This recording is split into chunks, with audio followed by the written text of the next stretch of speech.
maken maar so desperate dat sy haar eie kan vermoor.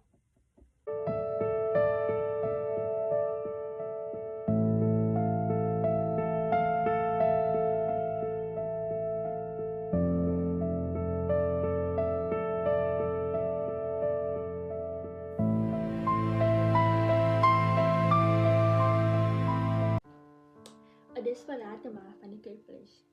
Die Suid-Afrikaanse film Ellen vertel die ware storie van Ellen Pakkies, een ma van Lewendeel in die Kuipvlees, waar daar seun Ivy wat jarenlang vasgevang was aan die tukverslaving. Wanneer mense sy dat kind vermoor word op basis wat jarenlang vasgevang was in 'n tukverslaving. Wanneer mense dat word, dan hulle duidelik, dat is 'n moordenaar, dat is verkeerd, dat is onverskoonbaar. En ja, moord is ernstig, maar die film vra iets dieper. Wat maak 'n ma so desperaat dat sy by daardie punt uitkom? Die film vat ons regenaar van die Kuipvlees, 'n wêreld waar gangsters en armoede, dak en geweld nie net stories is nie, maar die dagse realiteit. Dit is 'n plek waar mense nie altyd oorleef nie, hulle oorleef net. So, in hierdie essay gaan ek kyk hoe die film pathos en logos gebruik om vir ons te wys dat Ellen nie net 'n moordenaar is nie, maar 'n ma wat gebreek is deur haar omstandighede, haar gemeenskap en 'n stelsel wat daarin gejaag word. Die realiteit van die Kuipvlees. Om Ellen se storie te verstaan, moet jy iets verstaan waar sy leef.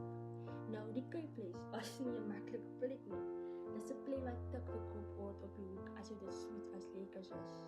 Waar skote soms 'n deel van die aanse background is.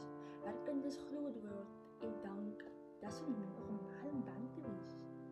Nou, die film wys hoe jong mense soos Amy maklik ingesê word in daardie wêreld. En nie omdat hulle sleg is nie, maar omdat die omgewing hulle so dank. Nou, as jy elke dag dwelm sien, geweld word en bendes sien by jou vat, begin voel dit soos die enigste uitweg. En van my, so Ellen, dis nou harder. Natuurlijk. Sy moet kyk hoe haar kan weerraak voor haar oor. Nou, op die Kuipvlees moet jy nie net leef nie. Sy moet fight om survive. Pathos is die emosionele aard van die film. Nou, die sterse ding in Ellen is hoe dat jou hart leef. Sy sien 'n ma wat moeg is. En nie net fisies moeg nie, maar sielmoeg. Ellen glimlag amper nooit. Sy lag amper nooit. Sy kyk net asof sy al lankal nie meer aanhou het nie. Ivy se tukverslaving breek alles. Hy raak aggressief, stil, skree en stres en Ellen, sy bly steeds 'n ma. En dit is waar die pyn lê. Sy gee nie op om algee hy haar rede om op te gee. Die tuk het Ivy al te my oorgeneem, nie waar? Nou, die film gebruik close-up shots van haar gesag, sodat jy elke traan, elke moegheid en elke stukje hoop wat weggestel kan sien. En dis nie wat drama nie, dis oor realiteit. In die eerste deel, sy is alleen. Sy vra vir haar, maar die hulp kon ek nie op tyd sien. Sy probeer, maar niemand het probeer regtig luister nie. Ethos, 'n ma wat steeds 'n ma is. Nou, ethos gaan meer oor geloofwaardigheid en die film wys duidelik, Ellen is nie 'n beeldpersoon nie. Sy is 'n ma wat probeer het oor en oor. Ek wanneer wie sê, Hou jou bek! wat gaan jy nou maak, hè? Wat gaan jy nou maak? Ek sal die hele fucking huis afbreek, sy wil nie fucking hoor nie, sy wil nie hoor nie, ja, sy wil nie hoor nie, Hy weet dit nou maar. sy wil nie hoor nie, man, Ek is jou ma, man.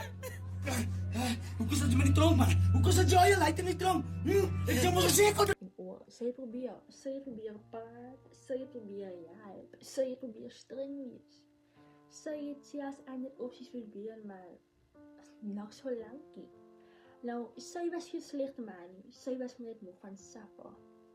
En dat is wat vir haar mense maak. Sy is nie 'n valmonster nie. Sy is iemand wat jy dalk in Lewendeel sou sien. iemand wat niet klaar is met baklei, maar nog steeds niet probeer. Zelfs na alles neemt sy verantwoordelikheid in vir wat gebeur het. Sy het dit nie weg nie. Sy versteek nie die waarheid nie. En dat maak haar nie reg nie. Maar dit maak haar verstaanbaar. Logos, die logische pad naar tragedie. Nou die film probeer ook vir ons logisch wys hoe dinge so ver gekom het. En dis nie net een oomblik van woede nie, dis jare se ophou. Dikwels lang gewerk in die huis, geen stabiele hulpstelsel, armoede, mysteries en 'n gemeenskap wat self sukkel. Nou Ivy raak gevaarlik. Jalen begin bang raak vir haar huis en wanneer jou huis nie meer veilig voel nie. Alles verander alles. Nou die system het haar gelos om alleen te koop. Nou die film sê nie moord as reg nie, maar dit wys hoe desperaatheid 'n mens se denke kan breek. Tot jy voel daar is my geen uitweg nie. Die huis van niemand hier as symboliek. Nou in die film voel die huis nie soos hom nie. Dit voel soos 'n gevangenis, donker kamers, stil spanning en as geen vrede nie. Nou selfs wanneer almal binne is, voel jy nog steeds sy's alleen. Sy voel daar's niemand rondom haar nie, sy voel dit voel jy hom, sy voel volledig alleen. En lewende heel selfs word ook uitgebeeld as 'n plek waar gevaar normaal is. Mense staan op boeke, dwelms onder was oral, kinders groei vanaf op. Baie te vandag groei hulle op. Mense judge maklik, maar hulle ken nie die struggle van die kuilpleksie. Nou uiteindelik wys Jalen vir ons iets ongemaklik, maar belangrik. Jalen Pakkies is nie net 'n moordenaar nie. Sy is 'n maalstadige breedie deur haar wêreld. Pathos laat ons haar pyn voel. Ethos laat ons aan die menslikheid sien en logos wys ons die pad daarin gebou is, hoe die pad daarin gebou is. Nou, sy was nie 'n monster nie, sy was 'n ma wat gebareer het. Nou die film vra nie dat ons moet goedkeur nie. Dit vra dat ons moet begin verstaan hoe desperaatheid lewe in iemand. Wat maak 'n ma dat sy so desperaat was, dat sy haar eie kind moes vermoor het? Jalen Pakkies, sy was nie net 'n moordenaar nie, sy het gesuffer.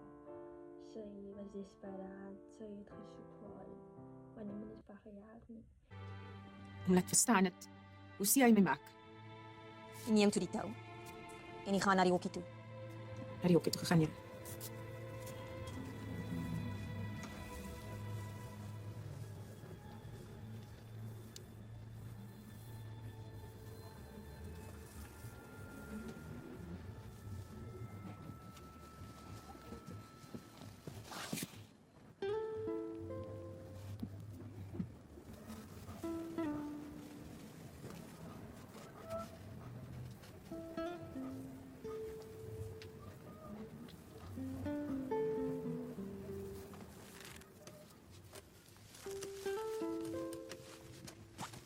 Mami.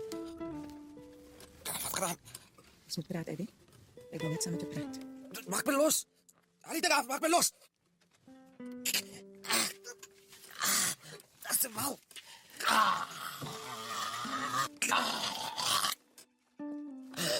Weg maak jy! Kom doen jy die dinge? Hoekom maak jy my so seer?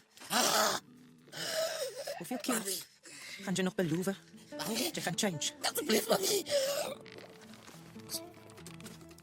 Ik wil nog weer gaan vader, mami. Mami. Mami, los. Mami, los me. Los me.